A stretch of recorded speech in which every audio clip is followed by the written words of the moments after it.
जय हिंद। आज हम लोग क्लास 8 का हमारे अतीत अध्याय नंबर 10 स्वतंत्रता के बाद इस अध्याय के बारे में जानेंगे। हम लोगों ने इससे पहले अध्याय 9 में जाना था कि कैसे राष्ट्रवाद का उदय हुआ था और एक लंबे दशकों में कई सारे आंदोलनों और कई सारे नेताओं के संगठन से हमारा देश 1947 में आजाद हो गया था और एक नए राष्ट्र की भी उस समय गठन हो गया था। कह सकते हैं कि जब पाकिस्तान बना तो वहां पे बहुत बड़े क्षेत्र में जो हिंदू या अन्य धर्म के लोग थे उन लोगों को मुस्लिम बहुल लोगों ने वहां से भगा दिया, उनके साथ मार काट किया। लाखों की जनसंख्या में लोग मारे गए, खून की नदियां बही, औरतें असमर्थ थी। इस तरह से हम लोगों ने जाना था। अब जब देश आजाद हो जाता है तो देश आजादी के बाद क्या क्या परेशानियां आई उसके बारे में हम लोग इस अध्याय में जानेंगे कि स्वतंत्रता के बाद के दिन कैसे थे। आइए शुरू करते हैं। साथ ही आप हमारे चैनल के पेज पर जाकर क्लास 8 के अध्याय 1 से 9 तक को जान सकते हैं और ऊपर मैं आपको कमेंट में लिंक भी दे दूंगा, आप वहां से क्लिक करके भी देख सकते हैं। अब आइए इस अध्याय को शुरू करते हैं कि स्वतंत्रता के बाद क्या हुआ। देखिए टॉपिक दे रहा है एक नया और खंडित राष्ट्र। अगस्त 1947 में जब भारत आजाद हुआ तो उसके सामने कई बड़ी चुनौतियां थी। बंटवारे के वजह से 80 लाख शरणार्थी पाकिस्तान से भारत आ गए थे। इन लोगों के लिए रहने का इंतजाम करना, उन्हें रोजगार देना जरूरी था। इसके बाद रियासतों की समस्या थी। तकरीबन 500 रियासतें राजाओं या नवाबों के शासन में चल रही थी। इन सभी को नए राष्ट्र में शामिल होने के लिए तैयार करना एक टेढ़ा काम था। शरणार्थियों और रियासतों की समस्या पर फौरन ध्यान देना लाजमी था।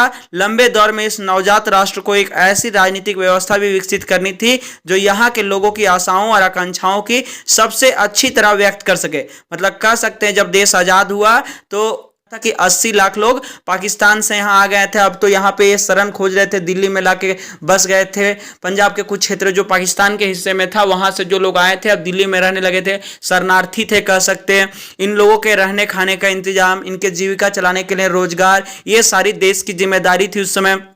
साथ ही उस समय एक और बड़ी समस्या थी कि बहुत सारे मुगल साम्राज्य में जैसे नवाब वगैरह होते थे, प्रांतीय राज्य में शासन व्यवस्था करते थे एक छोटे से स्तर पर। उसी तरह के उस समय 500 से भी अधिक रियासत थे जहां पे छोटे छोटे शासक लोग शासन कर रहे थे। अब उन लोगों को नए राष्ट्र में मिलाने के लिए, यानी भारत का जब गठन हुआ रहा था तो उसे मिलाने के लिए उसमें कई तरह की परेशानियां भी थे। अभी ये नया राष्ट्र बना था और अगर ये लंबे समय तक इसमें जिम्मेदारी नहीं संभालता तो यह राष्ट्र भी छूट सकते थे, इसलिए इसे संभालने के साथ भविष्य की भी चिंता थी इस देश को।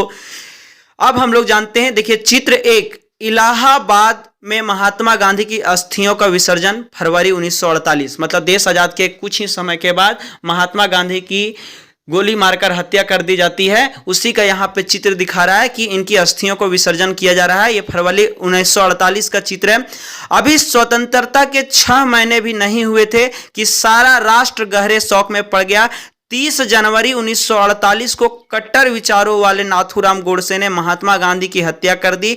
वह गांधी के इस दृढ़ विश्वास से मतभेद रखता था कि हिंदुओं और मुसलमानों को सद्भावना बनाते हुए इकट्ठा रहना चाहिए। उसी समय हक्के बक्के राष्ट्र ने आकाशवाणी पर जवाहरलाल नेहरू का भावुक भाषण सुना।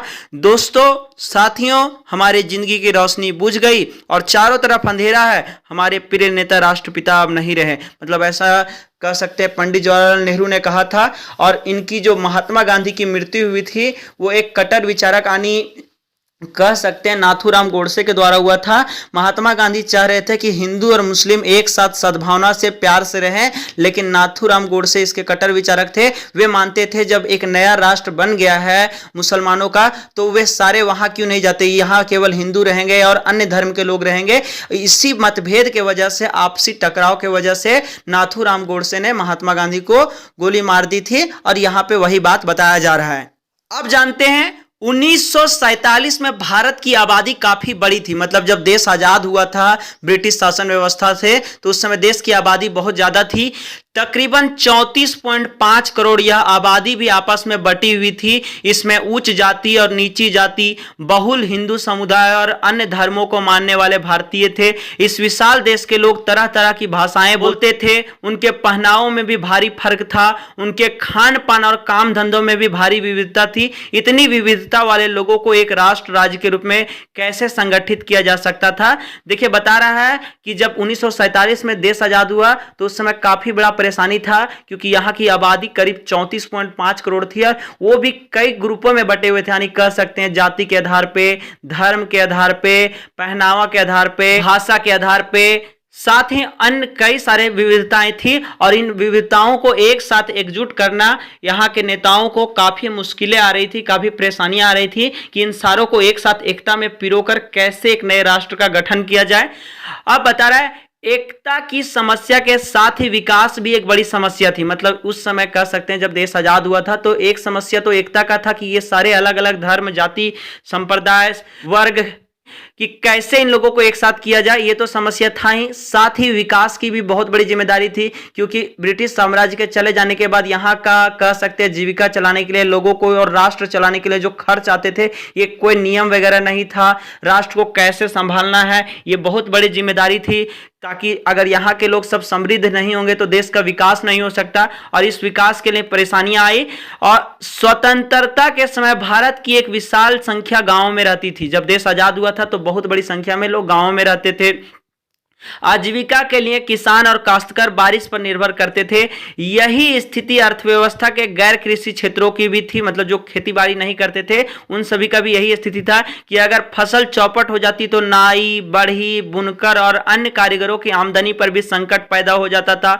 शहरों में फैक्ट्री मजदूर भीड़ भरी झुग्गियों बस्तियों में रहते थे जहां शिक्षा या स्वास्थ्य सुविधाओं की खास व्यवस्था नहीं थी। इस विशाल आबादी को गरीबों के चंगुल से निकालने के लिए न केवल खेती की उपज बढ़ाना जरूरी था बल्कि नए उद्योगों का निर्माण भी करना था जहां लोगों को रोजगार मिल सके।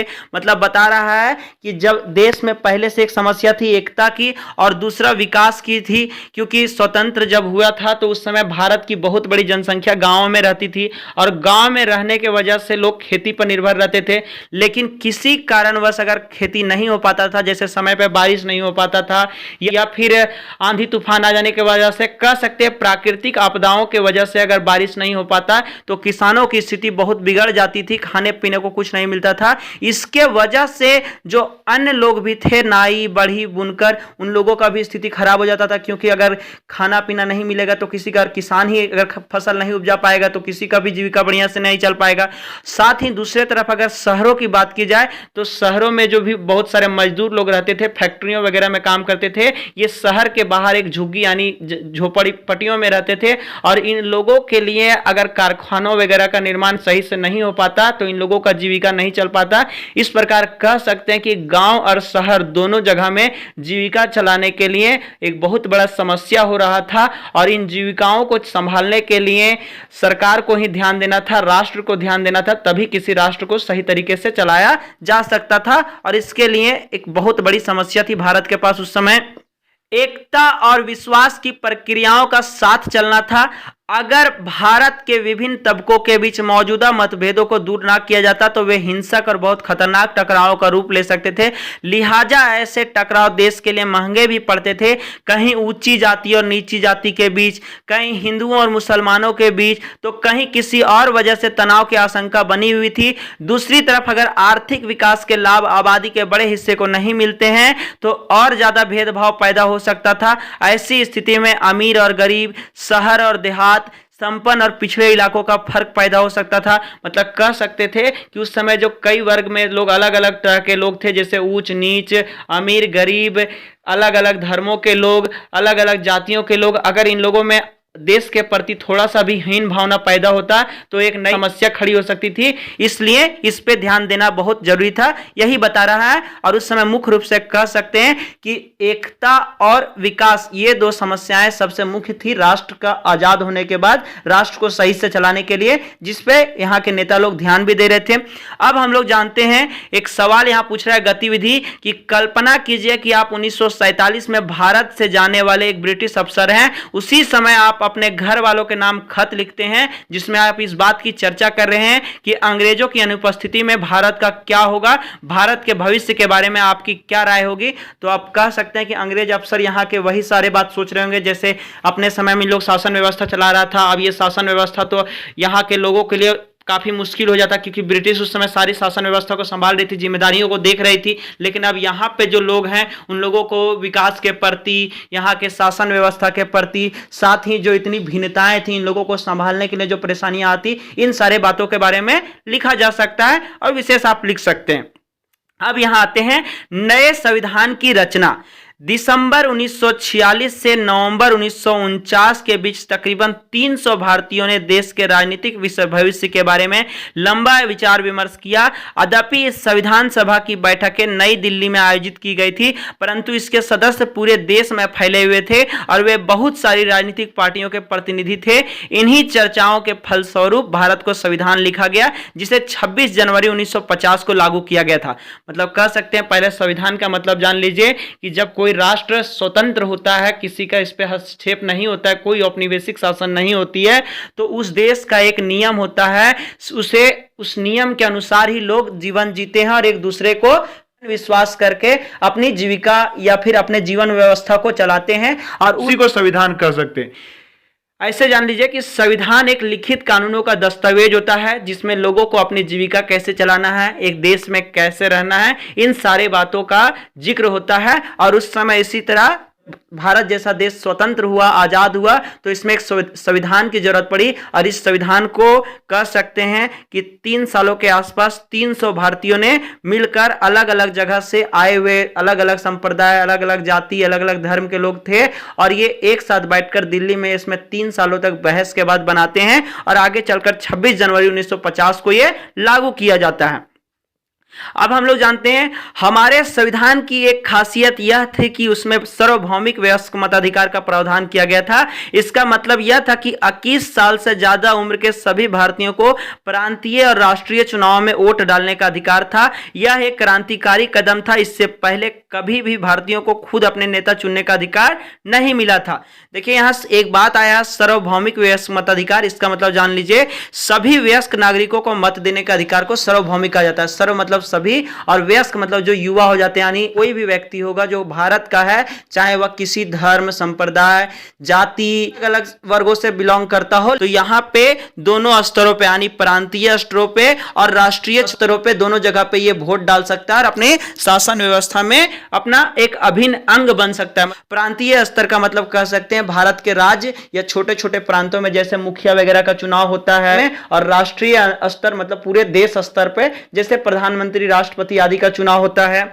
अब हम लोग जानते हैं ब्रिटेन और अमेरिका जैसे अन्य देशों की जनता को यह अधिकार टुकड़ों टुकड़ों में ही दिया गया था। वहां सबसे पहले संपन्न पुरुषों को वोट देने का अधिकार मिला, इसके बाद शिक्षित पुरुषों को मताधिकार दिया गया, मजदूर पुरुषों को काफी लंबे संघर्ष के बाद यह अधिकार मिला, महिलाओं को सबसे अंत में मताधिकार दिया गया, वह भी लंबे जुझारू संघर्ष के बाद। इसके विपरीत भारत में आजादी के कुछ समय ही बाद यह फैसला ले लिया गया था कि देश के सभी स्त्री पुरुषों को यह अधिकार दिया जाएगा, भले ही वे अमीर हो या गरीब हो, पढ़े लिखे हो या अनपढ़। मतलब कह सकते हैं कि अमेरिका और ब्रिटेन जैसे बड़े बड़े देशों में सबसे पहले केवल संपन्न लोग, जो अमीर होते थे, उन्हीं को वोट देने का अधिकार प्राप्त था। फिर जो पढ़े लिखे लोग हुए उन लोगों को अधिकार मिला वोट देने का।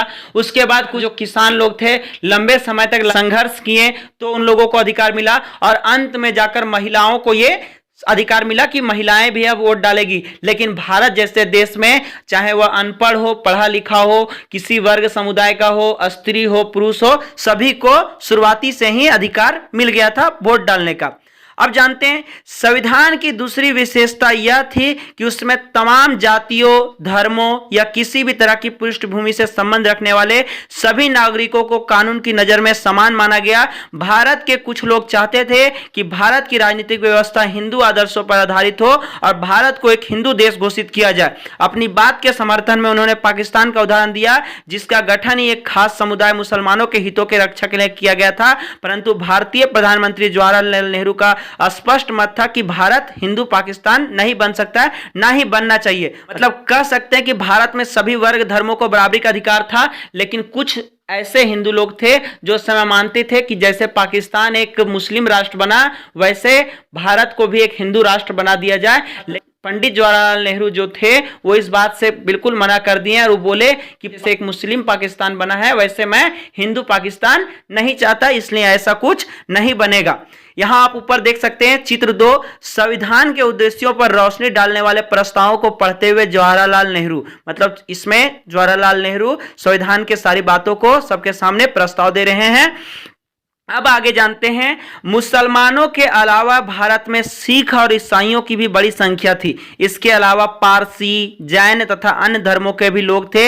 नए संविधान में इन सभी समुदायों के लोगों को भी वही अधिकार दिए गए थे जो अधिकतर हिंदुओं को दिए गए थे, चाहे सरकारी या निजी क्षेत्र की नौकरियां का सवाल हो या कानून में संबंधित कोई मामला हो। इन सभी समुदायों के लोगों को भी वैसे ही अवसर देने का प्रावधान किया गया जैसे हिंदुओं को दिए जा रहे थे। मतलब कह सकते जब स्वतंत्रता भारत का आगमन हुआ था, राष्ट्रवाद में स्वतंत्र हो गया था भारत, तो उस समय बहुल आबादी में हिंदू लोग थे और हिंदुओं को जो अधिकार दिया गया था वो बाकी अन्य धर्मों को भी दिया गया था, जैसे कि यहाँ पे मुसलमानों को, उसके बाद ईसाई धर्म जो ब्रिटिश शासन व्यवस्था में ईसाई लोग आए हुए थे और यहाँ पे जो बस गए को ईसाई धर्म बताया जा रहा है, और सिख धर्म जो गुरु नानक साहब वगैरह के बारे में हम लोगों ने जाना था। तो सभी धर्मों को यहाँ पे बराबरी का अधिकार मिला और उन सारे व्यक्तियों को हर क्षेत्र में जो हिंदुओं को मिल रहा था वे अन्य लोगों को भी उसी तरह की नौकरी करने का अधिकार था, चाहे प्राइवेट सेक्टर हो या सरकारी क्षेत्र में हो, या कह सकते हैं कि सभी को बराबरी का अधिकार था संविधान के अनुसार। अब बता रहा है, संविधान की तीसरी विशेषता यह थी कि इसमें समाज के निर्धन और सबसे वंचित तबकों के लिए विशेष सुविधाओं की आवश्यकता की गई थी। भारत के सम्मान को कलंकित करने वाली छुआछूत के चलते चलन को खत्म कर दिया गया। अब तक हिंदुओं के मंदिरों में केवल ऊंची जातियों के लोग ही जाते थे, लेकिन अब उन्हें सभी लोगों के लिए खोल दिया गया। जिन्हें अब तक अछूत माना जाता था अब वे भी मंदिरों में जा सकते थे। एक लंबी बहस के बाद संविधान सभा ने यह भी तय किया कि विधायिका की कुछ सीटें और सरकारी नौकरियों में कुछ हिस्सा निचली जातियों के सदस्यों के लिए उन्हें आरक्षित किया जाएगा। कुछ लोगों की दलील थी कि अछूत, जिन्हें उस समय हरिजन कहा जाता था, उम्मीदवारों के पास इतने अंक या शैक्षणिक योग्यता नहीं होती कि वे भारतीय प्रशासनिक सेवा जैसी प्रतिष्ठित नौकरियों में जा सके। परंतु जैसा कि संविधान सभा के सदस्य H.J. खांडेकर ने कहा था कि हरिजनों की अक्षमता के लिए ऊंची जातियां जिम्मेदार हैं। अपने सुविधा संपन्न सहकर्मियों को संबोधित करते हुए खांडेकर ने कहा था कि हमें हजारों साल तक दबा के रखा गया है, आप लोगों ने हमें अपनी सेवा में लगाए रखा और हमें इस कदर दबाया है कि अब न केवल हमारे मस्तिष्क और शरीर बल्कि हमारा हृदय भी काम नहीं करता और ना ही हम आगे बढ़ पाने में सक्षम हैं।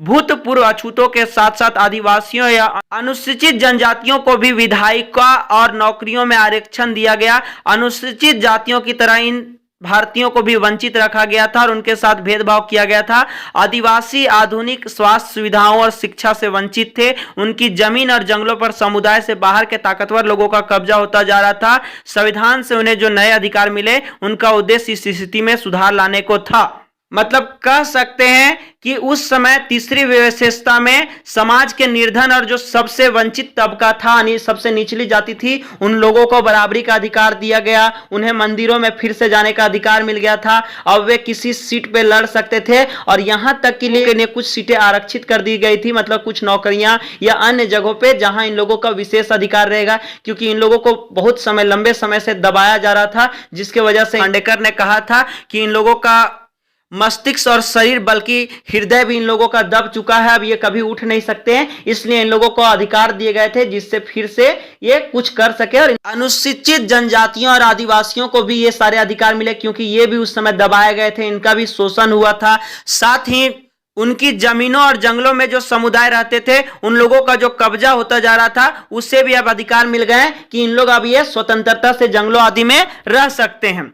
इस प्रकार हम लोगों ने संविधान के 3 मुख्य विशेषताओं के बारे में जाना कि कैसे सभी जाति धर्म भेदभाव संप्रदाय के लोगों को एक तरह सभी को वोट डालने का अधिकार मिला। दूसरा, सभी को धर्म क्षेत्र रंग संप्रदाय आदि को सभी का बराबरी का अधिकार मिला। और तीसरा में जो निचले वर्ग के लोग थे, निचली जातियां थी या अनुसूचित जनजातियां थी, आदिवासियां थे, उन लोगों को आरक्षण मिला और सभी को बराबरी का अधिकार मिला। साथ ही उन लोगों को मंदिरों वगैरह में भी जाने का अधिकार मिल गया था और आदिवासी किसानों को जंगलों में फिर से बसने की अनुमति मिल गई थी संविधान के अनुसार।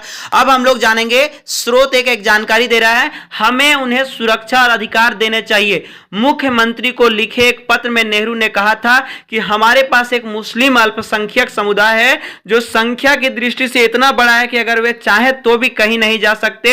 यह एक बुनियादी तथ्य है जिसके बारे में बहस की कोई गुंजाइश नहीं है। पाकिस्तान की तरफ से चाहे जितना उकसावा हो और यहां के गैर मुसलमानों पर चाहे जो भी अत्याचार हो रहे हो, हमें इस अल्पसंख्यक समुदाय के साथ सब ढंग से व्यवहार करना है। हमें इस समुदाय को भी वही सुरक्षा और अधिकार देने होंगे जो किसी लोकतांत्रिक राज्य के नागरिक को मिलते हैं। मतलब कह सकते हैं कि जैसे पाकिस्तान में हिंदुओं के प्रति हुआ था और अन्य धर्मों के प्रति हुआ था, वैसे ही हिंदुस्तान में बहुत लोग चाहते थे हो, लेकिन पंडित जवाहरलाल नेहरू ने कहा कि हम लोग लोकतांत्रिक देश में जी रहे हैं और लोकतांत्रिक देश में हर उस व्यक्ति का, चाहे वो अल्पसंख्यक हो या किसी भी बहुल क्षेत्र का हो, उन लोगों को बराबरी का अधिकार मिलना चाहिए। इसलिए जो मुसलमान यहाँ पे अल्पसंख्यक है उन लोगों को भी उसी तरह का अधिकार मिलेगा, भले ही पाकिस्तान में हिंदुओं के साथ जो स्थिति है या अन्य धर्मों के साथ।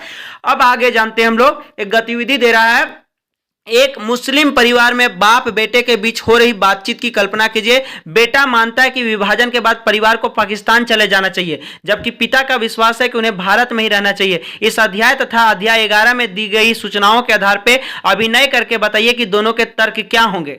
मतलब अभी हम लोगों ने पीछे जाना था और यहाँ पे कि एक मुसलमान है और उसका बेटा, ये दोनों आपस में बातचीत कर रहे हैं, तो ये दोनों, पिता का मानना है कि भारत में ही रहा जाए और उसका बेटा कह रहा है मुसलमान पाकिस्तान में चले जाने चाहिए। तो इसमें क्या तर्क दिया जा सकता है? तो कह सकते हैं पिता के यहाँ पे काफी लगाव होगा, ये बचपन से अपनी जन्मभूमि में रहा होगा, लेकिन बच्चा अभी नई स्टेज में है और वो एक धर्म व्यवस्था को देख रहा है कि धार्मिक स्तर पे हमारे सारे लोग वहां चले गए तो हम लोगों को भी जाना चाहिए, कहीं आगे परेशानी ना हो। लेकिन अगर वहीं पिता की नजर से देखे तो वो जान रहा है कि देश को आजाद कराने में हम लोगों ने सपोर्ट किया था, तो हम लोगों के साथ भी सही ही होगा। इस तरह से आप बता सकते हैं। अब जानते हैं, संविधान सभा के सदस्यों ने केंद्र और राज्य सरकारों की शक्तियों और अधिकारों के बंटवारे पर भी लंबा चर्चा की। कुछ लोगों का मानना था कि केंद्र के हित सबसे महत्वपूर्ण होने चाहिए। उनका कहना था कि अधिक केंद्र मजबूत होगा तभी वह पूरे देश की उन्नति के लिए सोचने और योजना बनाने में सक्षम होगा। कई अन्य सदस्यों का मानना था कि राज्यों को ज्यादा स्वतंत्रता और आजादी मिलनी चाहिए। मैसूर के एक सदस्य का कहना था कि मौजूदा व्यवस्था में लोकतंत्र दिल्ली में केंद्रित है, इसलिए बाकी देश में वह इसी भावना और अर्थ में साकार नहीं हो रहा है। मतलब कह सकते हैं कि जब संविधान सभा में केंद्र और राज्य के शक्तियों पर बंटवारा हो रहा था, केंद्र मतलब जिसपे पूरे देश का शासन व्यवस्था होता है, राज्य मतलब किसी क्षेत्र विशेष में जो होता है। जैसे अभी कई सारे राज्य हैं जहां के मुख्य जो होते हैं वो मुख्यमंत्री होते हैं और सारा जिम्मेदारी उन्हीं के पास होता है कि शासन व्यवस्था कैसे चलाई जाए, वहां के क्या क्या अधिकार होंगे। लेकिन केंद्र में कह सकते हैं कि इस तरह के जितने राज्य होते हैं इन सारों का अधिकार होता है कि इन सारे पे शासन व्यवस्था कैसे चलाया जाए। तो बहुत लोग उस समय मतभेद में थे कि ज्यादा शक्तियां राज्य सरकार को दिया जाए या केंद्र सरकार को। इसके वजह से कुछ लोगों का मानना था कि अगर केंद्र सरकार को ज्यादा शक्तियां दिया जाएगा तो शासन व्यवस्था बढ़िया से चलाया जा सकता है, क्योंकि ये राज्यों पे अपना नियंत्रण रखेंगे। लेकिन मुख्य रूप से मैसूर के एक सदस्य ने कहा कि मौजूदा व्यवस्था में केवल लोकतंत्र व्यवस्था जो है वो दिल्ली में ही है, बाकी अन्य क्षेत्रों में इस तरह से साकार नहीं हो रहा है, इसलिए कुछ अधिकारों में बदलाव किया जाए।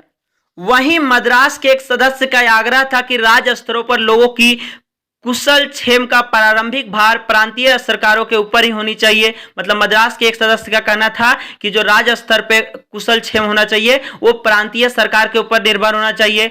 इन मतभेदों को दूर करने के लिए संविधान में विभिन्न विषयों की 3 सूची में बांट दिया गया: केंद्रीय सूची, राज्य सूची और समवर्ती सूची। केंद्रीय सूची में कह सकते हैं जो पूरे हर एक राज्य को मिलाकर शासन व्यवस्था बनता है। राज्य सूची में किसी एक क्षेत्र विशेष, एक राज्य के बारे में सोचा जाएगा जहां एक तरह की भाषा, एक तरफ के रहन सहन, खान पान। और तीसरा समवर्ती सूची, मतलब ये दोनों के क्षेत्र में आएगा कि तो इस तरह से 3 विषय बांटे गए थे संविधान में।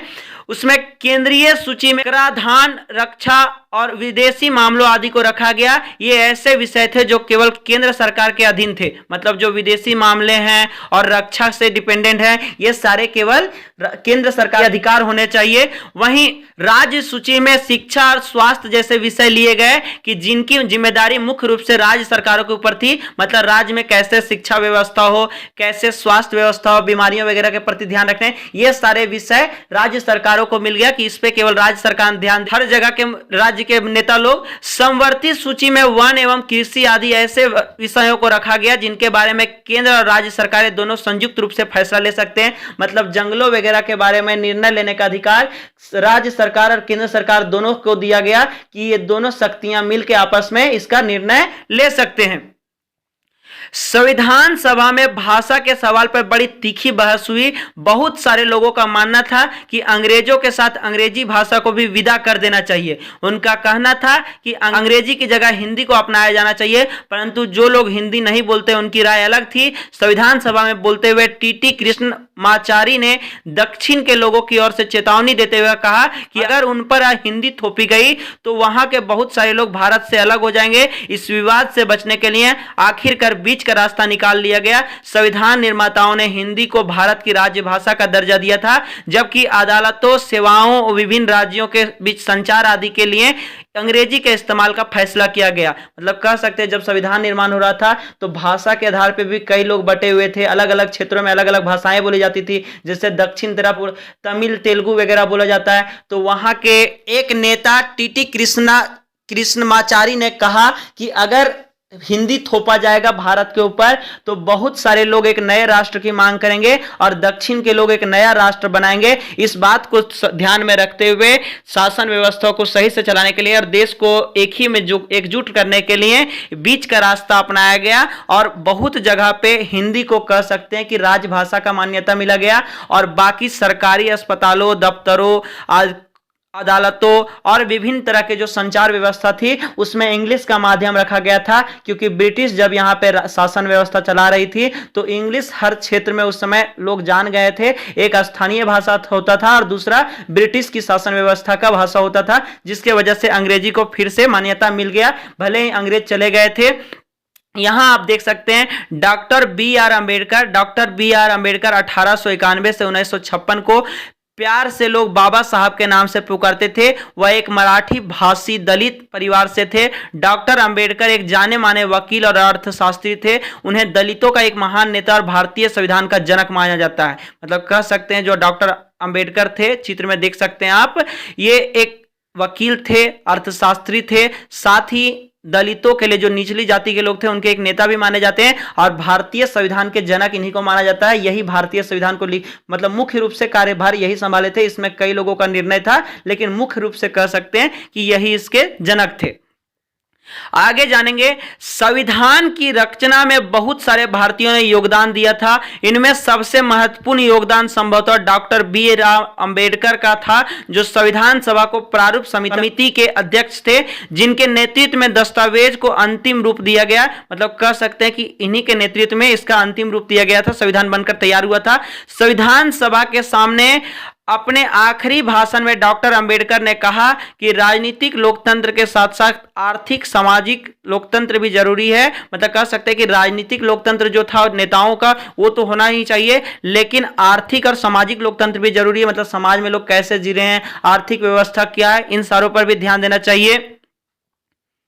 यदि लोगों को वोट डालने का अधिकार दे दिया जाता है तो इससे अमीर गरीब या ऊंची और नीची जातियों का फासला अपने आप खत्म नहीं हो जाएगा। उन्होंने कहा कि नए संविधान के साथ भारत अंतर्विरोधों के एक नए युग में प्रवेश करने जा रहा है। राजनीतिक में हमारे पास समानता होगी और सामाजिक व आर्थिक जीवन में हम असमानता की राह पे चलेंगे। मतलब भले ही देश नया युग तो बन रहा है और राजनीतिक स्तर से कह सकते हैं कि सभी बराबर हो जाएंगे, लेकिन अभी भी आर्थिक स्तर से और सामाजिक स्तर से जिन लोगों में बदलाव है उन लोगों के लिए विशेष ध्यान देना चाहिए। सामाजिक स्तर पे कह सकते हैं, जैसे उस समय अल्पसंख्यक लोग कई धर्मों के थे, कुछ बहुसंख्यक लोग के थे, फिर भाषा के आधार पर इसी तरह था। उसी तरह कह सकते हैं खान पान, रहन सहन या अन्य क्षेत्रों में कुछ अल्पसंख्यक होते थे और कुछ बहुसंख्यक होते थे, उन लोगों के बीच का फर्क सामाजिक स्तर कह सकते हैं। और आर्थिक स्तर यानी कि गरीबी और अमीरी का जो उस समय था, उच्च नीच का भेदभाव था, इन सारे बातों पे भीमराव अंबेडकर ने ध्यान देने बोला था। अब यहां एक सवाल पूछ रहा है, गतिविधि अंग्रेजी को भारत की एक भाषा के रूप में बनाए रखने के फैसले को आज के तारीख में होने वाले एक फायदे और एक नुकसान पर अपनी कक्षा में चर्चा कीजिए। मतलब आप कर सकते हैं कि अंग्रेजी से क्या फायदा हो रहा है, क्या नुकसान हो रहा है। तो कह सकते हैं कि अंग्रेजी आ जाने से हमारी स्थानीय भाषा को उस तरह से महत्व नहीं मिल पाया जिससे बाकी समय में मिल पाता। लेकिन वहीं दूसरी तरफ अगर देखा जाए, इसका फायदा देखें तो आज ये हर कार्यालयों में है और इसके वजह से भाषा के आधार पर जो भेदभाव था ये खत्म हो गया था, क्योंकि ब्रिटिश उस समय अंग्रेजी भाषा हर क्षेत्र में लागू कर दी थी। शासन प्रणाली में ब्रिटिश भाषा यानी अंग्रेजी भाषा का ही चलन था, जिसके वजह से इसका फायदा आज भी हो रहा है कि अंग्रेजी के वजह से सभी एक दूसरे से, एक जगह से दूसरे जगह से भाषा के आधार पे बात कर लेते हैं और एक दूसरे की भावनाओं को समझ जाते हैं। इसलिए अंग्रेजी का फायदा भी है और हानि भी है, ऐसा आप चर्चा कर सकते हैं। अब यहां बता रहा है कि राजनीति में हम एक व्यक्ति, एक वोट और एक मूल्य के सिद्धांत का पालन करेंगे। इसके विपरीत अपनी सामाजिक एवं आर्थिक संरचना के फलस्वरूप हम सामाजिक और आर्थिक जीवन में एक व्यक्ति, एक मूल्य के सिद्धांत का निषेध करते रहेंगे। मतलब कह सकते हैं कि डॉक्टर बी.आर. अंबेडकर ने कहा कि राजनीतिक तरीके से एक वोट, एक व्यक्ति और एक मूल्य के सिद्धांत का पालन होगा। मतलब संविधान के अनुसार चाहे वो उच्च स्तर का है, नीच स्तर का है, उसमें कोई भेदभाव नहीं किया जाएगा, बराबरी का अधिकार होगा। लेकिन सामाजिक और आर्थिक स्तर पे जो भेदभाव है, इससे यहाँ पे कोई फर्क नहीं पड़ेगा, उसे एक ही वोट और एक ही मूल्य का सिद्धांत का पालन माना जाएगा। अब जानते हैं राज्यों का गठन कैसे किया जाए। अब हमने पीछे जाना कि कैसे एकता और विकास पे ध्यान दिया गया, फिर संविधान के निर्माण में भाषा और अन्य कई सारे अल्पसंख्यक बहुसंख्यकों का मुद्दा आया। उसके सुधार होने के बाद आया था कि कितनी शक्तियां राज्य सरकार के पास जाए, कितनी केंद्र सरकार के पास जाए। इन सभी बातों के बाद अब आता है राज्यों का गठन कैसे किया जाए। मतलब जो एक केंद्र शासन व्यवस्था को चलाने के लिए इतने बड़े क्षेत्र एक व्यक्ति के बस से तो चल नहीं सकता था, तो उसे कई टुकड़ों में बांटा गया और ये सारे मिलकर भारत का निर्माण करते थे। तो इस तरह ये राज्यों का कैसे गठन हो, किस आधार पर बंटवारा हो, इस बारे में जाना गया। आइए जानते हैं।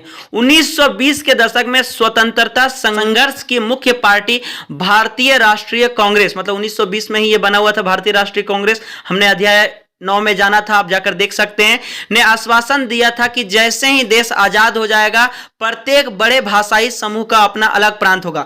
आजादी मिलने के बाद कांग्रेस ने इस आश्वासन को पूरा करने के लिए कोई कदम नहीं उठाया, क्योंकि भारत धर्म के आधार पर बंट चुका था। इसलिए महात्मा गांधी की तमाम इच्छाओं और प्रयासों के बावजूद यह स्वतंत्र एक राष्ट्र को नहीं बल्कि दो राष्ट्रों को मिल रही थी। देश विभाजन के फलस्वरूप हिंदुओं और मुसलमानों के बीच हुए भीषण दंगों में 10 लाख से ज्यादा लोग मारे गए थे। ऐसे में यह चिंता स्वाभाविक थी कि क्या हमारा देश भाषा के आधार पर इस तरह के बंटवारे झेल सकता है। मतलब पहले ही धर्म के आधार पर जब हिंदुस्तान और पाकिस्तान बना तो उसमें 10 लाख लोग से भी ज्यादा मारे गए थे।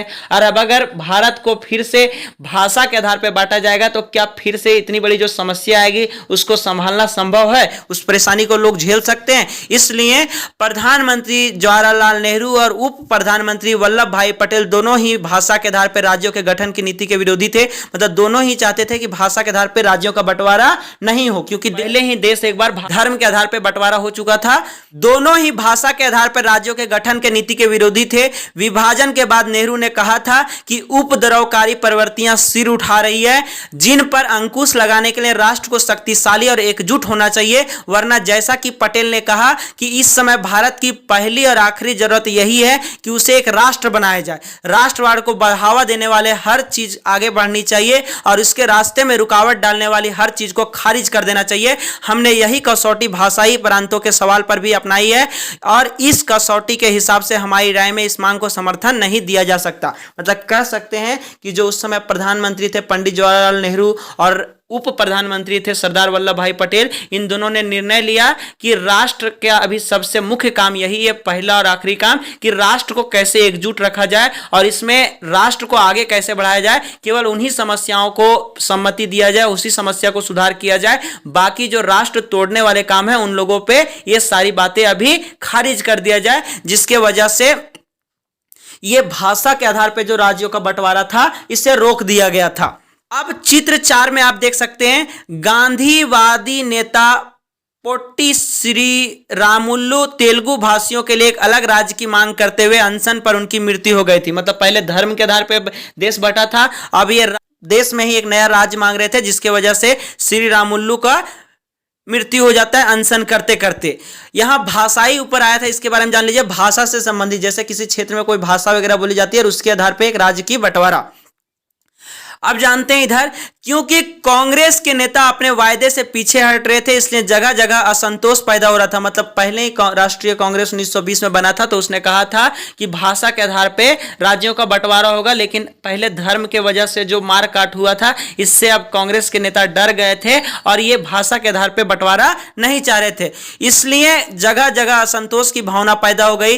कन्नड़ भाषी, मलयालम भाषी, मराठी भाषी सभी अपने अपने राज्य के इंतजार में थे। सबसे गहरा असंतोष मद्रास प्रेसिडेंसी के तेलुगु भाषी जिलों में दिखाई दिया। जब 1952 के आम चुनावों में नेहरू वहां चुनाव प्रचार के लिए गए तो लोगों ने उन्हें काले झंडे दिखाए और हमें आंध्र चाहिए के नारे लगाए। उसी साल अक्टूबर में वायोवृद्ध गांधीवादी पोट्टी श्रीरामुलु तेलुगु भाषियों के हितों की रक्षा के लिए आंध्र राज्य की गठन की मांग करते हुए भूख हड़ताल पर बैठ गए। जैसे जैसे अनशन आगे बढ़ा, बहुत सारे लोग श्रीरामुलु के समर्थन में आने लगे, जगह जगह लोग हड़ताल करने लगे और जुलूस निकालने लगे। मतलब कह सकते हैं कि जब ये चुनाव के लिए फिर से मद्रास प्रेसिडेंसी में जाते हैं तो 1952 के चुनाव में पंडित जवाहरलाल नेहरू को चुनाव प्रचार के लिए काला झंडा दिखाया गया और उन्हें काले झंडे दिखाते हुए आंध्र चाहिए का एक नया नारा लग गया कि तेलुगुओं के लिए एक नया राज्य की गठन किया जाए। और इसके वजह से फिर एक बात बता रहा है इधर कि ये जो गांधीवादी नेता थे ये अनशन पे बैठे हुए थे और अपने नए राज्य के मांग के लिए इनकी अनशन पे ही मृत्यु हो जाती है। 58 दिन के अनशन के बाद 15 दिसंबर 1952 को पोट्टी श्रीरामुलु का देहांत हो गया। जैसा कि एक अखबार ने लिखा था कि श्रीरामुलु के देहांत की खबर ने पूरे आंध्र को अस्त व्यस्त कर डाला। विरोध इतना व्यापक और गहरा था कि केंद्र सरकार को आखिरकार यह मांग माननी पड़ी। इस तरह 1 अक्टूबर 1953 को आंध्र के रूप में एक नए राज्य का गठन हुआ जो बाद में आंध्र प्रदेश बना। आंध्र की स्थापना के बाद अन्य भाषाई समुदाय भी अपने अपने अलग राज्यों की मांग करने लगे। मतलब जो भारत अभी एक साथ था, अब अलग अलग भाषा के लोग अपने अपने, जब देखा कि श्रीरामुलु के वजह से नए आंध्र प्रदेश का गठन हो गया तो अन्य भाषाई लोग भी एक नए राज्य की गठन करने की मांग करने लगे। फलस्वरूप एक राज्य पुनर्गठन आयोग का गठन किया गया जिसने 1956 में अपनी रिपोर्ट सरकार को सौंप दी। आयोग ने सुझाव दिया कि असमिया, बंगला, उड़िया, तमिल, मलयालम, कन्नड़ और तेलुगु भाषियों के लिए अलग अलग प्रांतों का गठन करने के उद्देश्य से जिलों और प्रांतों की सीमा को पुनः तय किया जाए। उत्तर भारत के विशाल हिंदी भाषी क्षेत्र को बांटकर कई राज्य बना दिए गए। कुछ समय बाद 1960 में बंबई प्रांत को मराठी और गुजराती भाषा 2 अलग राज्यों में बांट दिया गया। 1966 में पंजाब का विभाजन हुआ और हरियाणा को अलग राज्य के रूप में मान्यता दी गई। पंजाब में पंजाब भाषियों, जिनमें से ज्यादातर सिख थे, और हरियाणा में हरियाणवी व हिंदी बोलने वालों की बहुआतायात थी। देख सकते हैं आप चित्र 5 में यह भाषाई राज्यों का गठन का चित्र दिखा रहा है जिसमें अलग अलग भारत के क्षेत्र में उस समय अलग अलग भाषा के आधार पर राज्यों का बंटवारा हो रहा था। ये 14 अगस्त 1947 से पहले भारतीय प्रांत और रियासत ये लाल कलर से दिख रहा है और ब्रिटिश शासन, जो ब्रिटिश भारत जो थी उस समय पीले कलर से जो चित्र दिखा रहा है इस पे ब्रिटिश राज्य का अधिकार था। अब चित्र 5 में देख सकते हैं कि 1 नवंबर 1956 से पहले भारतीय राज्य, 1 नवंबर 1956 की चित्र है ये। इसमें भारत भूतपूर्व रियासतें, ये जो लाल कलर से दिख रहा है इस पे रियासतों का अधिकार था और बाकी जो पीले कलर से दिख रहा है ये अन्य राज्य थे। जब रियासतों के शासक भारत अथवा पाकिस्तान से जुड़ने के लिए मान गए या फिर हरा दिए गए तो उनकी रियासतें खत्म हो गई, परंतु 31 अक्टूबर 1956 तक कई ऐसी रियासतों को प्रशासनिक इकाइयों के रूप में बनाए रखा गया। इसलिए 1947 से 31 अक्टूबर 1956 को कालावधि के लिए इन्हें भूतपूर्व रियासत कहा गया। अब चित्र 5 में भी आप एक बार देख लीजिए कि 1975 में भारतीय राज्य, ये भारत के राज्य थे जब 1975 का समय था। और इसी में यहाँ एक गतिविधि, एक सवाल पूछ रहा है कि चित्र 5 चित्र 5 और चित्र 5 को ध्यान से देखें। ध्यान दें कि चित्र 5 में रियासतें दिखाई नहीं दे रही है। उन राज्यों को पहचान जिनके 1956 के बाद में गठन किया गया, उन राज्यों की कौन सी भाषाएं थी। मतलब 1956 में जो भाषा के आधार पर एक आयोग बना था और उसने नए नए भाषा के आधार पर राज्यों का बंटवारा किया, उस समय कौन कौन से नए राज्य बने, उसकी आप एक सूची बना सकते हैं। अब जानते हैं हम लोग चित्र 6, महानदी के पानी को रोकने के लिए बनाया गया पुल। स्वतंत्र भारत में पुल और बांध विकास का प्रतीक बन गए थे। मतलब विकास के लिए बांधों वगैरह को एक तरह से तैयार किया जाता था और ये विकास का प्रतीक बन गए थे, क्योंकि उस समय लोग अधिकतर खेतीबाड़ी पर निर्भर रहते थे और अधिकतर समय बारिश नहीं हो पाने की वजह से फसल नहीं उग पाता था, जिससे कह सकते हैं कि लोगों का जीविका खत्म हो जाता था और पूरे देश पे अर्थव्यवस्था पे फर्क पड़ता था। इसलिए बांधों के द्वारा सिंचाई व्यवस्था करके फसल वगैरह उत्पादन किया जाता था, जिससे आर्थिक व्यवस्था सही रह सके और देश की अर्थव्यवस्था सही से चलाई जा सके। इसलिए बांधों का निर्माण उस समय विकास का रास्ता दिखता था और लोग इसे विकास मानते थे। विकास की योजनाएं बनाना, भारत और भारतीयों को गरीबी से मुक्त कराने और आधुनिक तकनीक एवं औद्योगिक आधार निर्मित करने नए भारत का एक बड़ा लक्ष्य था। मतलब कह सकते हैं भारत के जो लोग थे उसको गरीबी से मुक्त करने के लिए तथा आधुनिक तकनीक, मतलब जो टेक्निकल चीजें होता है, एवं औद्योगिक आधार यानी मशीनी दुनिया में लाने के लिए एक नए भारत का बहुत बड़ा लक्ष्य था। 1950 में सरकार ने आर्थिक विकास के लिए नीतियां बनाने और उनको लागू करने के लिए एक योजना आयोग का गठन किया। इस बारे में ज्यादा सहमति थी। भारत मिश्रित अर्थव्यवस्था के रास्ते पर चलेगा। यहां राज्य और निजी क्षेत्र दोनों ही उत्पादन बढ़ाने, रोजगार पैदा करने के महत्वपूर्ण और परस्पर पूरक भूमिका अदा करेंगे। किस क्षेत्र की क्या भूमिका होगी, अर्थात कौन से उद्योग सरकार द्वारा और कौन से उद्योग बाजार द्वारा यानी निजी उद्योगपतियों द्वारा लगाए जाएंगे, विभिन्न क्षेत्रों और राज्यों के बीच किस तरह का संतुलन बनाया जाएगा, इन सबको परिभाषित करना योजना आयोग का काम था। मतलब बहुत सारे लोग राज्य और निजी क्षेत्र दोनों ही उत्पादन बढ़ाने के लिए रोजगार पैदा कर सकते हैं। मतलब राज्य की भी शक्तियां, निजी व्यापारियों के लिए भी, निजी उद्योगपतियों के लिए भी ऐसा अधिकार दिया गया था कि ये भी देश के लिए रोजगार पैदा कर सकते हैं, उद्योग खोल सकते हैं। अब यहां आप देख सकते हैं राज्य एक शब्द आया है। सरकार से संबंधित, ध्यान दें कि राज्य शब्द का यह अर्थ देश के विभिन्न राज्यों या प्रांतों से नहीं है।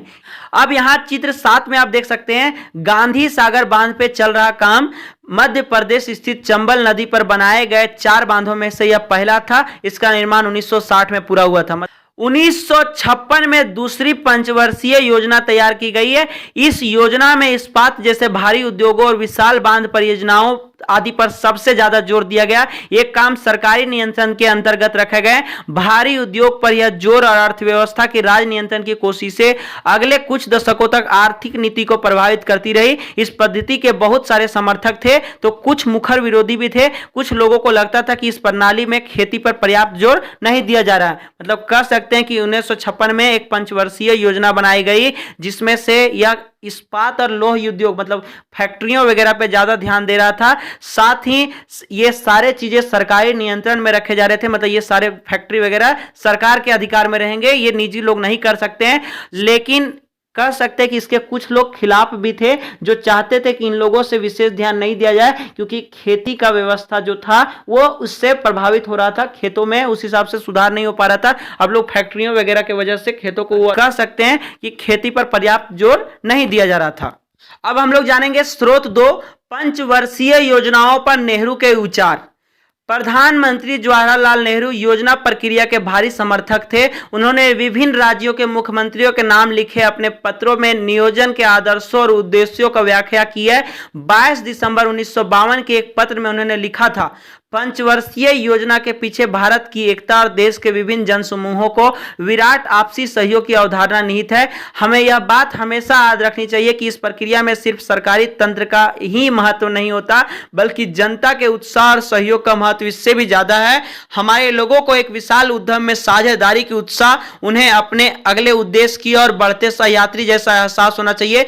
बेशक योजना बहुत सारे शास्त्रियों, सांख्यिकी विशेषज्ञों और ऐसे दूसरे लोगों की गणनाओं पर आधारित हो सकती है और होगी, परंतु केवल आंकड़ों और संख्याओं से। हालांकि यह महत्वपूर्ण है, ये किसी योजना में जीवन पैदा नहीं करते। जीवन का यह उच्छ्वास तो कहीं और से आता है। अब यह हमारी जिम्मेदारी है कि ठंडे अक्षरों में लिखे योजना को एक ऐसे जीवंत, गतिशील, उद्यम बना दे कि वह लोगों की कल्पनाओं को साकार कर सके। मतलब ये पंडित जवाहरलाल नेहरू के विचार थे जो पंचवर्षीय योजना लाए हुए थे। इसमें 5 सालों में ये नए नए तरह के उद्योग कह सकते हैं, उद्योग, कल कारखानों, खेती वगैरह पर जोर देते थे और समाज को विकसित करने के लिए, यानी कह सकते हैं देश की अर्थव्यवस्था को सुधारने के लिए बहुत सारे विकास के काम करते थे। यहीं आप चित्र 8 में देख सकते हैं, भिलाई इस्पात संयंत्र में जवाहरलाल नेहरू। भिलाई स्थित इस्पात कारखाने की स्थापना 1959 में तत्कालीन सोवियत संघ की सहायता से की गई थी। छत्तीसगढ़ के पिछड़े ग्रामीण इलाकों में स्थित यह कारखाना आधुनिक भारत के विकास का एक महत्वपूर्ण प्रतीक बन गया था। आप जानते हैं, कुछ लोगों का कहना था कि प्राथमिक शिक्षा की उपेक्षा हो रही है। कुछ अन्य लोगों का मानना था कि आर्थिक नीतियों के कारण पर्यावरण पर पड़ रहे प्रभावों पर उचित ध्यान नहीं दिया गया है। महात्मा गांधी की अनुयायी मीरा बहन ने 1949 में लिखा था कि विज्ञान और मशीनरी के द्वारा उसे मानवता को कुछ समय तक भारी फायदा हो सकता है, लेकिन आखिरकार तबाही ही मिलेगी। हमें कुदरत के संतुलन का अध्ययन करके उसके नियमों के हिसाब से अपनी जिंदगी चलानी चाहिए, तभी हम स्वस्थ और नैतिक रूप से सब प्रजाति के रूप में जीवित रह पाएंगे। मतलब कह सकते हैं कि अभी हम लोग पीछे जाना, उद्योग और फैक्ट्री लगाने पे बहुत लोग सहमत थे। वहीं कुछ लोग मानते थे कि खेती वगैरह पे ज्यादा ध्यान दिया जाए। फिर यहाँ शिक्षा वगैरह के बारे में बता रहा है। और इसके आगे महात्मा गांधी के अनुयायी थी जो महात्मा गांधी की बातों का अनुसरण करती थी। उन्होंने 1949 में लिखा कि ये जितना सारा बड़ा बड़ा फैक्ट्री वगैरह लग रहा है, विज्ञान और मशीनरी चीजें लग रही है, इससे राष्ट्र का भला नहीं हो सकता, क्योंकि कुदरत के साथ अगर खिलवाड़ होगा तो कुछ समय के लिए मानव सभ्यता के लिए बढ़िया होगा, फायदा मिलेगा लोगों को, लेकिन एक लंबे समय के बाद लोगों को हानि पहुंचेगी, स्वास्थ्य बिगड़ जाएगा, नैतिक रूप से सब प्रजाति के रूप में बच भी नहीं पाएंगे, प्रदूषण की वजह से जीवित नहीं रह पाएंगे। अब देखिए गतिविधि, क्या मीरा बहन की यह मान्यता सही थी कि विज्ञान और मशीनरी मानव सभ्यता के लिए समस्याएं खड़ी कर देंगे? इस बात पर अपनी कक्षा में चर्चा कीजिए। इस चर्चा के लिए आप औद्योगिक प्रदूषण और जंगलों के विनाश से हमारी दुनिया पर पड़ रहे प्रभाव जैसे उदाहरणों के बारे में सोच सकते हैं। तो हम कह सकते हैं कि उनका मानना सही था, क्योंकि आज जो मशीनरी सभ्यता आई है, विज्ञान मशीनरी इतना डेवलप कर रहा है, इससे कई तरह के प्रदूषण हो रहे हैं, जंगलों को काटा जा रहा है जिससे लोगों को सांस लेने में परेशानियां हो रही है। साथ ही कह सकते हैं बड़े बड़े मशीनरों की वजह से सही समय से वर्षा नहीं हो पाता, जिससे खेती बाड़ी नहीं हो पाता, जंगलों में जानवरों को रहने का सही स्थान नहीं मिल पाता, और भी कई सारे समस्याएं खड़ा हो गई है, जिससे अभी कुछ समय के लिए तो ठीक है, लेकिन भविष्य में ये हमारे लिए काफी बड़ा समस्या का संकेत दे रहा है। इसलिए हम लोगों को सुधार करना चाहिए इसमें और बदलाव करने चाहिए। आप देख सकते हैं चित्र 9, संयुक्त राष्ट्र में जवाहरलाल नेहरू और कृष्ण मेनन, ये दो लोगों को यहाँ चित्र दिखाया जा रहा है। कृष्ण मेनन ने 1952 से 1962 के बीच संयुक्त राष्ट्र में भारतीय प्रतिनिधि मंडलों का नेतृत्व किया और गुट निरपेक्षता की नीति के पक्ष में आवाज उठाई। एक स्वतंत्र विदेश नीति की चाह, जिस समय भारत को आजादी मिली तब तक दूसरे विश्व युद्ध की तबाही को कुछ ही समय हुआ था। मतलब कह सकते हैं कि उसी आसपास 1939 से 1945 तक दुनिया की द्वितीय विश्व युद्ध चल रही थी, और उसी के बारे में यहाँ बता रहा है कि युद्ध की तबाही को कुछ ही समय हुआ था। 1945 में गठित की गई नई अंतर्राष्ट्रीय संस्था संयुक्त राष्ट्र अभी अपने 60वां काल में था। 60वां मतलब अभी शुरुआती समय था, बच्चों की स्थिति थी, अभी एक नया संगठन बना था। जब देश युद्ध हुआ तो कह सकते हैं उसमें जो हानियां हुई इसके वजह से एक संगठन बना था संयुक्त राष्ट्र संघ। उसी में यहां बात हो रहा है कि 1950 और 1960 के दशकों में शीत युद्ध का उदय हुआ, शक्तिशाली देशों के बीच प्रतिद्वंदिता पैदा हो गई और अमेरिका व सोवियत संघ के बीच वैचारिक टकराव गहरे होते गए। मतलब कह सकते हैं जो उस समय शक्तिशाली देश थे, मुख्य रूप से रूस और अमेरिका जैसे ये आपस में ही अपने शक्तियों का प्रदर्शन करने लगे थे, और इसी को शीत युद्ध कहा गया है कि शीत युद्ध की स्थिति उत्पन्न हो गई थी। फलस्वरूप दोनों देशों ने अपने अपने समर्थक देशों को मिलाकर सैनिक बंधन बना लिया। मतलब कह सकते हैं कि जो जिस देश को मानता था, रूस को और दूसरा सोवियत संघ को, वे अपने के साथ अच्छे संबंध थे, उन लोगों को अपने साथ मिला लिया और एक नए सैनिक राष्ट्र का गठन किए। यही समय था जब औपनिवेशिक साम्राज्य ध्वस्त हो रहे थे। और बहुत सारे देश स्वतंत्रता प्राप्त करे थे। जैसे भारत में ब्रिटिश शासन व्यवस्था एक औपनिवेशिक शासन थी, उसी तरह दुनिया के अन्य कई कोनों में जो शासन व्यवस्था थी उस जगह पे औपनिवेशिक शासन व्यवस्था खत्म हो रही थी और अलग अलग दुनिया के देश स्वतंत्र हो रहे थे। प्रधानमंत्री जवाहरलाल नेहरू नव स्वाधीन भारत के विदेश मंत्री भी थे। उन्होंने इस संदर्भ में स्वतंत्र भारत की विदेश नीति की रूपरेखा तैयार की थी। मतलब कह रहा है कि पंडित जवाहरलाल नेहरू तो भारत के प्रधानमंत्री थे, साथ ही वे विदेश मंत्री भी थे जिन्होंने विदेश नीति की एक रूपरेखा तैयार की और गुट निरपेक्ष आंदोलन इसी नीति का मूल्य आधार था। मिस्र, यूगोस्लाविया, इंडोनेशिया, घाना और भारत के राजनेताओं के नेतृत्व में गुट निरपेक्ष आंदोलन में दुनिया के देशों से आह्वान किया कि वे इन दोनों मुख्य सैनिक गठबंधनों में शामिल ना हो, परंतु गठबंधनों से दूर रहने की इस नीति का मतलब अलग थलग या तटस्थ रहना नहीं था। अलग थलग रहने का मतलब था कि विभिन्न देश अंतर्राष्ट्रीय मामलों में दूर रहें, जबकि भारत जैसे गुट निरपेक्ष देश को अमेरिका और सोवियत गठबंधनों के बीच सुलह सफाई में एक अहम भूमिका अदा कर रहे थे। इन देशों ने युद्ध के टालने का प्रयास किया और अक्सर युद्ध के खिलाफ मानवतावादी और नैतिक रवैया अपनाया, परंतु विभिन्न कारणों से भारत सहित बहुत सारे गुट निरपेक्ष देशों का युद्ध का सामना करना पड़ा। 1970 के दशक तक बहुत सारे गुट निरपेक्ष आंदोलनों के सदस्य बन चुके थे। यहां आप चित्र 10 में देख सकते हैं बांडुंग इंडोनेशिया में और अफ्रीका के नेताओं की बैठक 1955। इस प्रसिद्ध सम्मेलन में 29 से ज्यादा नव स्वाधीन देशों के प्रतिनिधियों ने इस बात की चर्चा की थी कि अफ्रीका एशिया के देश उपनिवेशवाद और पश्चिमी प्रभुत्व के विरुद्ध अपने प्रयास किस तरह जारी रख सकते हैं। मतलब कह सकते हैं कि उस समय भारत में जो स्थिति थी उस तरह एशिया के अन्य क्षेत्रों में भी कई सारे उपनिवेशवाद शासन व्यवस्था थे। इन लोग अभी 29 ऐसे देशों का यहाँ पे लिस्ट दिखा रहा है जिनके प्रतिनिधि लोग खड़ा है और ये नव स्वाधीन यानी एक नए राष्ट्र को बना चुके हैं, और जो लोग नहीं बनाए उन लोगों के लिए इन लोग प्रयास कैसे जारी रखा जा सके ऐसा बता रहे हैं।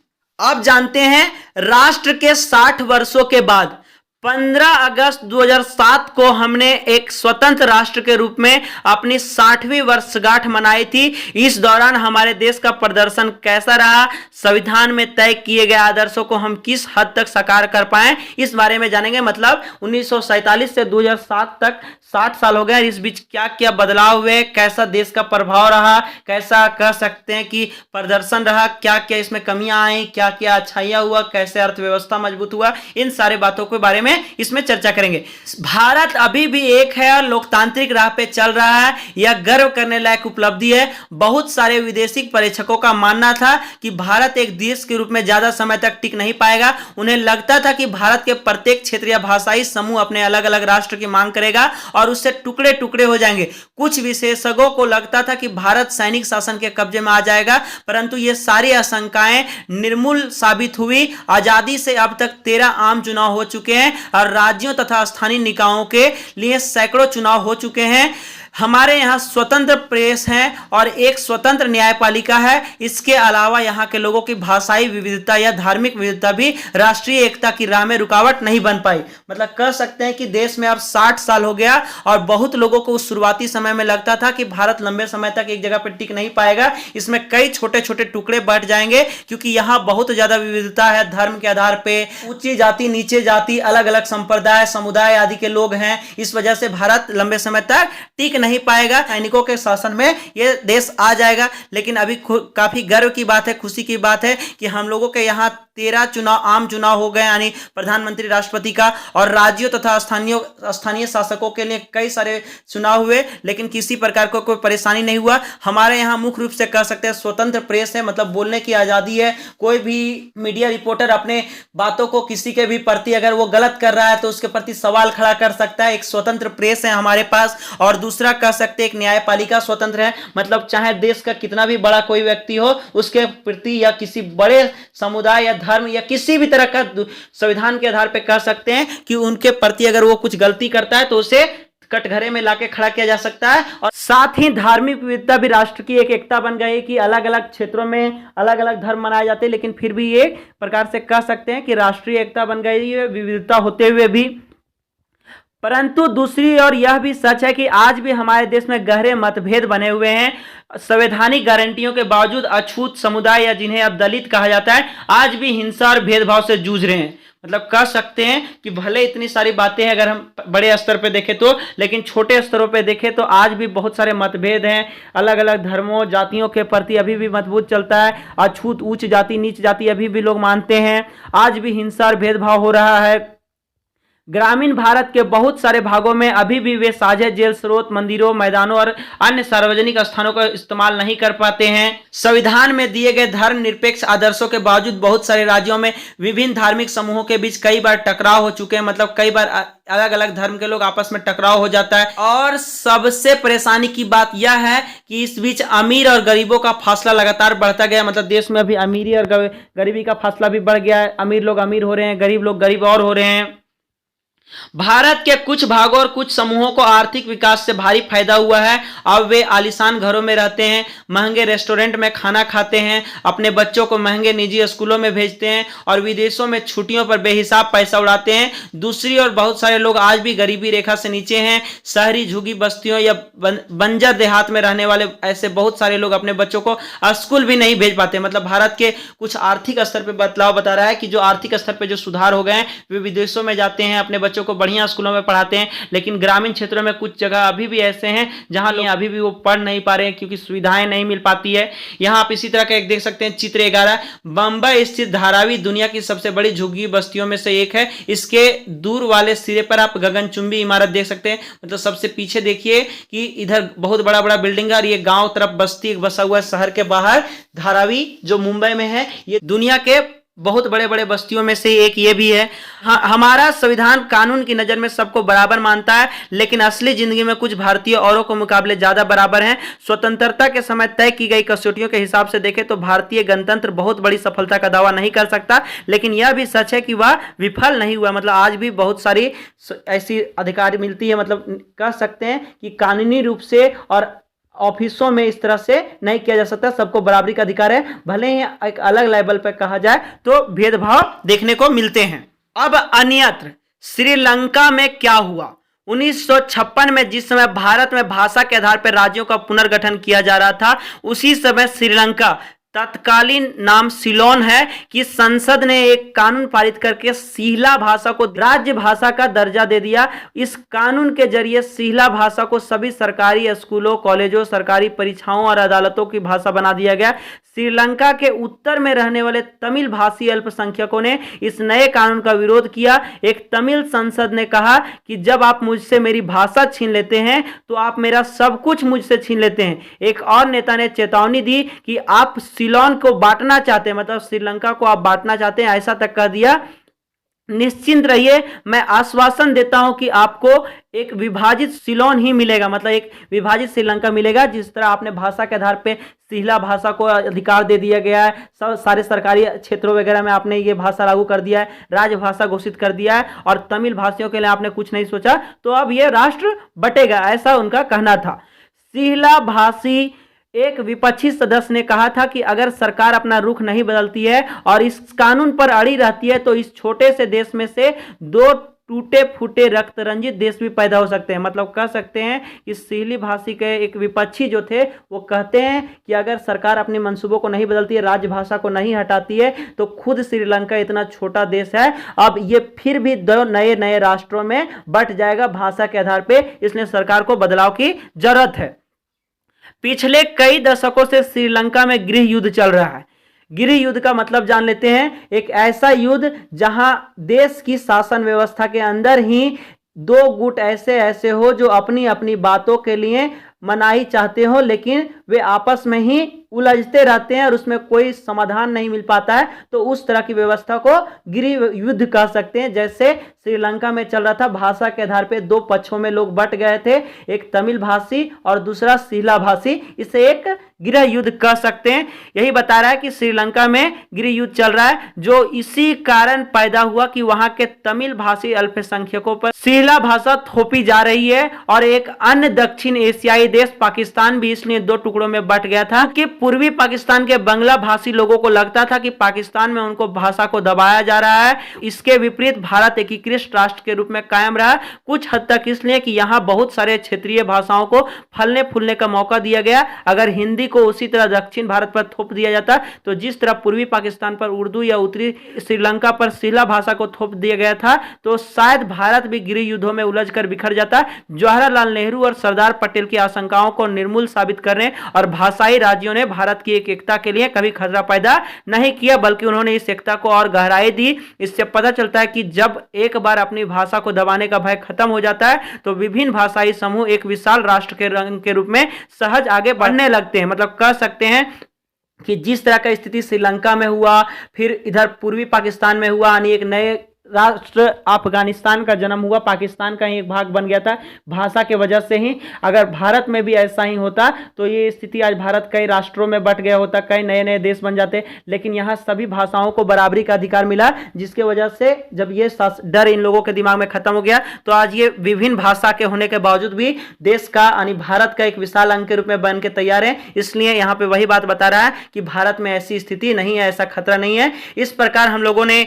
ये अध्याय खत्म किया। अब इसमें मुख्य मुख्य बातों को एक बार फिर से रिवाइज कर लेते हैं कि हम लोगों ने इस अध्याय में क्या क्या जाना। सबसे पहले हम लोगों ने जाना कि जब भारत स्वतंत्र हो गया था और एक नया खंडित राष्ट्र मिला, मतलब देश का बंटवारा हो गया था, जिसके बारे में हम लोग अध्याय 9 में ही जाने थे, तो उसमें क्या क्या समस्याएं आई। जैसे पाकिस्तान से करीब 80 लाख शरणार्थी लोग पाकिस्तान से भारत आ गया था, उन लोगों के रहने और जीविका चलाने के लिए सरकार के पास बहुत बड़ी परेशानी आ गई थी। दूसरी ओर उस समय बहुत सारे छोटे छोटे रियासत कह सकते हैं कि 500 से भी ज्यादा रियासत थे जहां पे स्थानीय शासक शासन कर रहे थे। उनको भारत में एक साथ लाने के लिए काफी परेशानियां आ रही थी, क्योंकि सबके भाषा, धर्म, रंग रूप भेदभाव था, काफी सारी ऊंच नीच की भेदभाव थी। इन सारे वजह से जो परेशानियां आ रही थी उससे भारत को उलझना पड़ रहा था। उसके बाद हम लोगों ने गांधी जी की मृत्यु के बारे में जाना कि कैसे एक कटु आलोचक ने मतलब हिंदू मुस्लिम की बातों की वजह से इनकी जान चली जाती है।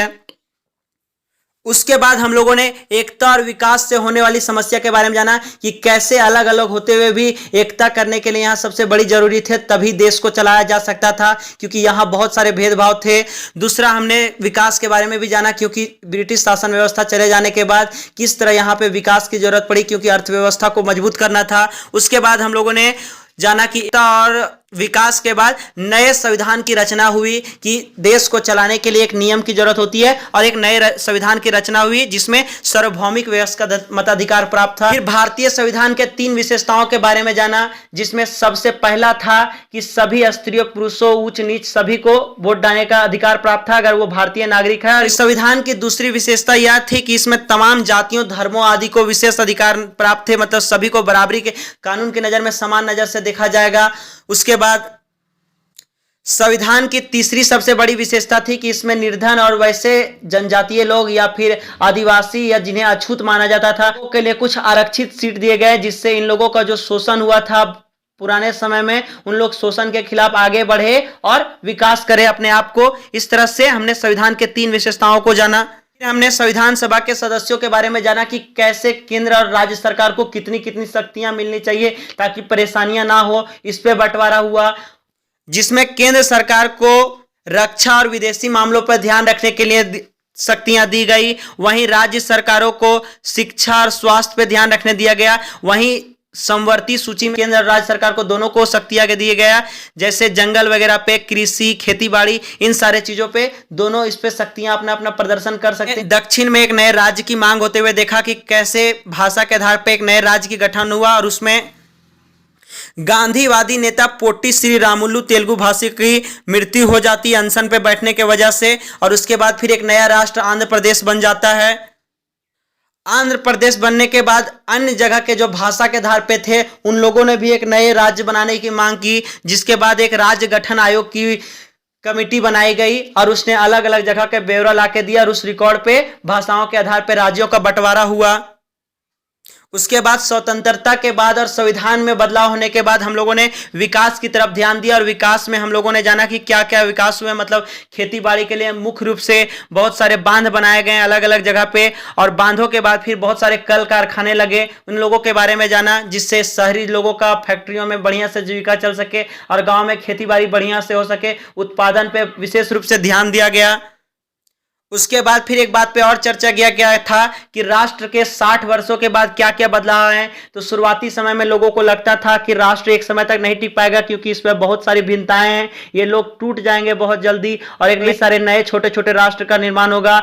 फिर कई लोगों को मानना था कि यहाँ सैनिक शासन हो जाएगा, लेकिन फिर भी इतना सारा होने के बावजूद आज 60 वर्षों के बाद भी भारत में कई सारे राजस्थानीय चुनाव हो चुके हैं और से भी 13 आम चुनाव हो सके, जैसे प्रधानमंत्री राष्ट्रपति का देखा जाए तो आज भी गरीब के बच्चे सुविधा नहीं मिल पाने की वजह से आज भी स्कूल नहीं जा पाते हैं। वहीं अमीरों के बच्चे आर्थिक स्तर पर विदेशों में पढ़ाई करने जाते हैं, घूमने जाते हैं, छुट्टियां मनाने जाते हैं। इस प्रकार कह सकते हैं आर्थिक स्तर पर आज बहुत भेदभाव है, गरीब गरीब होते जा रहे हैं, अमीर अमीर होते जा रहे हैं। इस प्रकार हमारा ये अध्याय 10 स्वतंत्रता के बाद भारत समाप्त होता है। मैं उम्मीद है कि आपको ये पसंद आया होगा।